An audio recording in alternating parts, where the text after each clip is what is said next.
All right, so mixed naming. So this means, what it means by mixed naming is that some of these compounds are ionic compounds and some are covalently bonded compounds.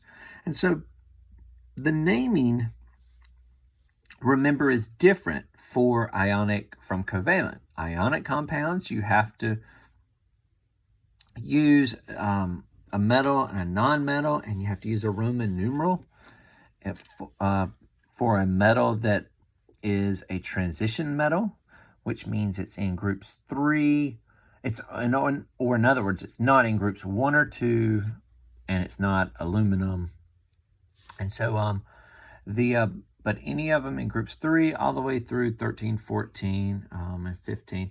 But those have to have a Roman numeral to tell the charge. And so remember that that's how you name ionic compounds. Covalent compounds, it's 2 nonmetals. And since they're both nonmetals, you use prefixes. Now, on your copy that I posted online, I went ahead and put the prefixes over here. If you need to look back at your notes to get your prefixes from covalent compounds, then you definitely want to do that. And so, all right. So, let's go ahead and do a couple of them, and then you can check your work, and we'll do a couple of the writing the names and a couple of writing the formulas. All right, so the first one is FeCN3. So anytime we see a parentheses, we know that this is a what? That means that has to be what's called a polyatomic. So we need to use our polyatomic sheet. And so if you have your periodic table that I issued you, then you flip over to the back and you look up CN. If not, you can look online here and just look up what is CN, which that's cyanide. And this is Fe, which is iron. Iron's a metal, and this is a polyatomic. And so this means that this is a polyatomic ion. So that means that this is an ionic bond. So you're going to put an I over here. It's very important to label whether it's ionic or covalent first, because that's different naming. So with ionic naming, you simply write the metal's name, and if it's not in group 1 or 2, then you have to put a Roman numeral. So we're going to have to put a Roman numeral here. So I'm going to put parentheses. I'll put a Roman numeral inside of that. This parentheses and these parentheses have nothing to do with each other at all. This is just the Roman numeral for the charge of this iron.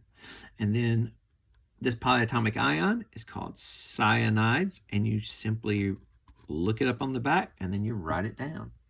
Okay, now we need to figure out what was the charge of this iron. Well, when we look up cyanide, we saw that it's a -1. Well, -1 is here, and then that means we want to check, did this number just get crisscrossed down here? And it did, because there's no subscript down here, so that means it's a 1. So that means that came down, which means this 3 also just came down from up here, which means that was +3. That iron was +3. So we need to write in Roman numeral 3 here. So iron 3 cyanide would be that name. All right. Now let's go down to number 4. Number 4, we have N and O. They're both on the right side of the stair step, so they're both nonmetals. And so that means it's covalent bond. There are 2 nitrogens, so we have to tell how many there are. So we have to use the prefix di, and then we simply write the element name for the first one. The first nonmetal always is simply the name of the nonmetal. So nitrogen, but it has the prefix before it. And then the second name is oxygen, which there's 1 of them. And so since there's 1, we have to say mono. And since it's oxygen, it's oxide. But we already have an O there, so we don't put another O. And remember, oxygen becomes oxide. So you always change the endings to IDE of an element. So an element's always changed. This was a polyatomic ion, so it told us it was cyanide. But otherwise, always change the ending of the element its name to IDE. So that's dinitrogen monoxide. You have to put mono on the second one. Now, if mono was the first, then you would not put mono. You would just simply put the name. But in this case, we had 2, so we had to put di. And this one, we have 1, and it's mono. Okay, so I'm going to let you do the other 8 there. Let's go down to writing the formulas. This first one, we see it's tricarbon octafluoride. Well, is that ionic or covalent? Well, we know simply because we see prefixes. That's one giveaway that it's covalent, because that's the naming system it used, was covalent. But also we have carbon and fluorine, which are both to the right side of the stair step. So those are both nonmetals. So this is covalent. And it's tricarbon, so that means carbon, there are 3 of them. And then fluoride, which is fluorine, there's how many? Octa, which is 8. Good job. All right. So let's try another one here. Let's go down to number 13.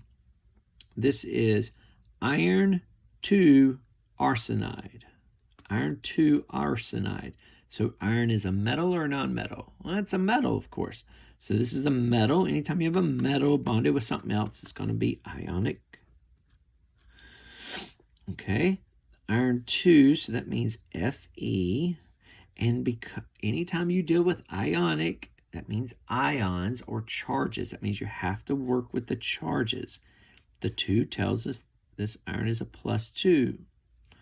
Arsenide tells us this is arsenic. Arsenic is a S. When we look it up, we see that it is in group number 15.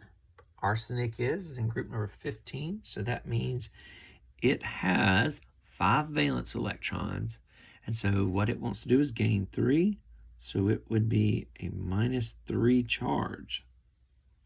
+2, -3. Are these balanced? No, those charges are not balanced. So in order to balance them, remember the method. We're going to take the number, not the charge, but the number, and we're going to crisscross it down. Right? And that 2 will go down here. So our formula for this is Fe3AS2. Okay?